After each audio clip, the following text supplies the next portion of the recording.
UGC net examination results में आप लोगों ने देखा कि पीएचडी ओनली है, नेट है, जेआरएफ, तीनों ही कैटेगरी के अंदर बहुत सारे स्टूडेंट्स हैं, बहुत सारे कैंडिडेट्स हैं जो कि सिलेक्ट हुए हैं।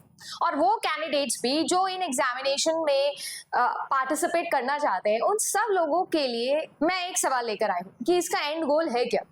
ऑफ कोर्स आप सभी लोग यूजीसी नेट एग्जामिनेशन को क्वालिफाई किए हो तो आप लोगों के मन में एक सेटिस्फैक्शन आ गया है कि हाँ यार, मेरा एग्जाम क्वालिफाई हो गया तो I am done with it, you know, and I can become an assistant professor, I can do PhD from the renowned universities of our country, everything is fine. But क्या आपको मैं ये दोबारा याद दिलाऊं कि ये सिर्फ और सिर्फ एक अकेडमिक एग्जामिनेशन जो कि क्वालिफाइंग नेचर का एग्जाम है। इस एग्जामिनेशन के सर्टिफिकेट से हमें वो एक दिन की खुशी से ज्यादा कुछ खास नहीं मिलने वाला है। अगर आप लोग इस सर्टिफिकेशन को यूटिलाइज करना चाहते हो, अगर आप इसे करेंसी में बदलना चाहते हो, तो आपको ये समझना पड़ेगा कि अब इससे आगे आप क्या करते हो वो बहुत मैटर करता है। इस वक्त हर जगह सब जगह आप लोगों को रिजल्ट सेलिब्रेशन दिखेंगे, सब कुछ दिखेगा, but like I always say, मैं किसी भी एक स्टेट ऑफ माइंड में ज्यादा टाइम के लिए नहीं रह पाती हूँ और मुझे लगता है कि हमें आगे के बारे में सोचना चाहिए, मूव ऑन करना चाहिए। चाहे आप सभी लोगों को ये लगता हो कि आपका पीएचडी ओनली हुआ हो, चाहे आपका नेट हुआ हो, चाहे आपका जेआरएफ हुआ हो। ऑफ कोर्स पीएचडी होने वाले बच्चों को नेट के लिए और जेआरएफ के लिए टारगेट करना चाहिए, नेट वाले बच्चों को जेआरएफ के लिए टारगेट करना चाहिए। बट वो जेआरएफ वाला बच्चा क्या करे, राइट? उसने तो जो अप टू द ब्रिम जो चीज हो जानी चाहिए थी वो उसने फिल कर ली है, अब क्या करना है? तो अब मैं आप लोगों को ये बताती हूँ कि आपको ये समझना होगा कि इस सेलिब्रेशन को दुगना करना है अपने रिसर्च प्रपोजल मेकिंग प्रोसेस के साथ में। आप सभी लोगों को पता है कि आप लोगों की एग्जामिनेशन की वैलिडिटी जो होती है वो मैक्सिमम 3 साल की होती है। जेआरएफ अगर है तो 3 साल के लिए मैक्सिमम सेटिस्फाइड आपको रखेगा। 3 साल के अंदर अंदर पीएचडी एडमिशन लेने होंगे। अगर आपका नेट स्कोर है तो 1 साल के लिए वैलिड रहने वाला है, तो 1 साल के अंदर अंदर आपको लेने होंगे एडमिशन। और पीएचडी ओनली के साथ भी यही। आज के टाइम पर एकेडमिक जॉब्स की इतनी ज्यादा कंपटीशन बढ़ गई है कि आप सभी लोगों को अपने रिसर्च प्रपोजल मेकिंग पर अभी से काम करना होगा। पीएचडी की बहुत सारी वैकेंसीज हैं, बहुत सारे इंटरनल पोस्ट है। मैं पीएचडी अड्डा वाले चैनल पर भी और इस चैनल पर भी आपको तमाम वीडियोस बना के बताती हूँ कि कैसे secret research assistant and teaching assistant, research associate, JRF, DRDO, ISRO, इन सभी के सभी ऑर्गेनाइजेशंस में पोस्ट निकलती है जेआरएफ के लिए, ये पोस्ट निकलती है पीएचडी के लिए, रिसर्च एसोसिएट के लिए, असिस्टेंट के लिए। उन सब जगहों पर आप लोगों को एक ही चीज है जो एंट्री देगा, और वो है आप लोगों का रिसर्च प्रपोजल। आज मैं आप सभी लोगों के लिए लेकर आई हूँ एक ऐसा सोल्यूशन जो आप सभी लोगों को जेन्युइनली हेल्प करने वाला है। जेआरएफ अड्डा के साथ में हमेशा से मेरा एक मोटिव रहा है कि भाई मैं चाहे पेड कोर्स लाऊं, चाहे यूट्यूब कोर्स लाऊं, चाहे कुछ भी करूं, आप लोगों को एक सोल्यूशन जरूर देके जाऊंगी। और आज का वो सोल्यूशन है कि आप सभी लोगों को मैं free of cost counselling session देने वाली हूँ फॉर रिसर्च प्रपोजल मेकिंग।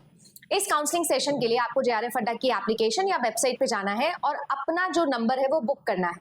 इसका कोई चार्ज नहीं है, बट क्योंकि आपको पता है कि बहुत सारे बच्चे प्रपोजल मेकिंग के कॉन्फ्रेंस में आ सकते हैं, काउंसलिंग में आ सकते हैं, और बहुत ज्यादा वेग भी हो जा सकता है। बहुत सारे नॉट सिलेक्टेड कैंडिडेट्स भी आएंगे ऑफ कोर्स, और उनका भी राय हम लोगों के लिए इंपॉर्टेंट है, उनके लिए भी ये सीखना अभी से इंपॉर्टेंट है। बट फिल्टर आउट करने के लिए selected candidates, not selected candidates, and उनमें से भी किसका जेआरएफ है, किसका नेट है, किसका पीएचडी होने, क्योंकि तीनों के लिए मुझे अलग तरीके के प्रपोजल मेकिंग टेक्निक्स आपको बताने होंगे, प्रपोजल बना के आपको दिखाना होगा। ये सब चीजें जो है वो मैं करने वाली हूँ। तो मैं आप लोगों को इस वीडियो के डिस्क्रिप्शन में और कॉमेंट सेक्शन में एक गूगल फॉर्म दे रही हूँ। इस गूगल फॉर्म के अंदर आप अपना रिपोर्ट कार्ड मेंशन कर दीजिए, आप अपना रिपोर्ट कार्ड अपडेट कर दीजिए, अपलोड कर दीजिए।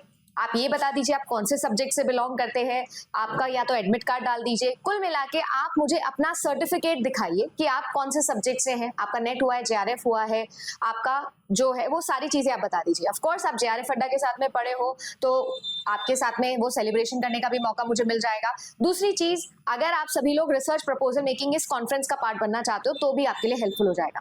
आपको पता है कि जेआरएफ अड्डा में ज्यादातर जितने भी आप लोगों को टीचर्स मिलेंगे वो ऑलरेडी या तो पीएचडी के अंदर है या जिनका पीएचडी कंप्लीट हो गया है, राइट, या वो अपने लाइफ में जेआरएफ हैं और कुछ बहुत अच्छी चीज के ऊपर काम कर रहे हैं, राइट, चाहे उसमें रिसर्च आता हो, चाहे उसमें एकेडमिक्स आता हो। तो डॉक्टर महविश मैम आप लोगों के लिए जो है वो आएंगी।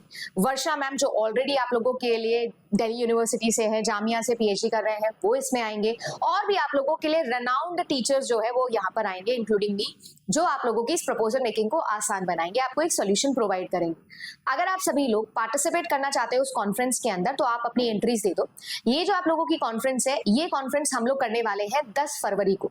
10 फरवरी को आप सभी लोगों के लिए ये सारी की सारी चीजें जो होगी वो होगी on application class, free of cost. ये क्लासेस का कोई चार्ज नहीं है, राइट। आप आएंगे, आपको प्रपोजल मेकिंग और फिल्टरेशन के बारे में हम बताएंगे। आपको डेफिनेटली अभी से जो समझ आता है प्रपोजल मेकिंग प्रोसीजर उससे बेटर समझ में आने वाला है। आप सब लोगों को गूगल फॉर्म फिल करना है, उसकी एंट्रीज फिल करनी है, और स्पेशली मैं बोलूंगी क्योंकि ये फिल्ट्रेशन इंपॉर्टेंट है, अपना रिपोर्ट कार्ड, अपना सर्टिफिकेट जरूर इस पर अपलोड करिएगा। प्रोविजनल करना है या आपको अगर वो नहीं करना आ रहा है तो आप अपना एडमिट कार्ड करिए, ताकि मैं आपका एडमिट कार्ड से आपका रिजल्ट निकाल सकूं, और फिर हम लोग हमारे आगे की तरफ जर्नी तय करेंगे। अगर आप में से कोई ऐसा बच्चा है जो नहीं सिलेक्ट हुआ है और वो ये वीडियो देख रहा है, तो वो भी बेटा ये कर सकता है। ऐसा नहीं है कि सिर्फ सिलेक्टेड की बात है, बट यस, मैं सिलेक्टेड और नॉन सिलेक्टेड को सेम राय नहीं दे पाऊंगी ना प्रपोजल मेकिंग की। तो आप भी डेफिनेटली गूगल फॉर्म फिल कर सकते हो। आपको जो डॉक्यूमेंट अपलोड वाली बात आएगी उसमें आप अपना रिपोर्ट कार्ड नहीं, उसके अंदर आप जो है वो अपना एडमिट कार्ड अपलोड कर देना, और जब क्वालिफाइड और नॉन क्वालिफाइड वाला कॉलम आएगा वहां पर आप नॉट क्वालिफाइड दिस टाइम लिख देना, ताकि अगली बारी के लिए जो है फिर मैं आपको उस अकॉर्डिंग फ्री काउंसलिंग सेशन दे सकूं। उम्मीद करूंगी कि आप सभी लोगों के लिए जो ये प्रोसीजर मैं लेकर आई हूँ वो आप लोगों को जेन्युइन लगेगा, ऑनेस्ट लगेगा, और आप लोगों को समझ में आएगा कि किस तरीके से फेक हैप्पीनेस और रियल हैप्पीनेस के अंदर हम डिफरेंस निकाल सकते हैं।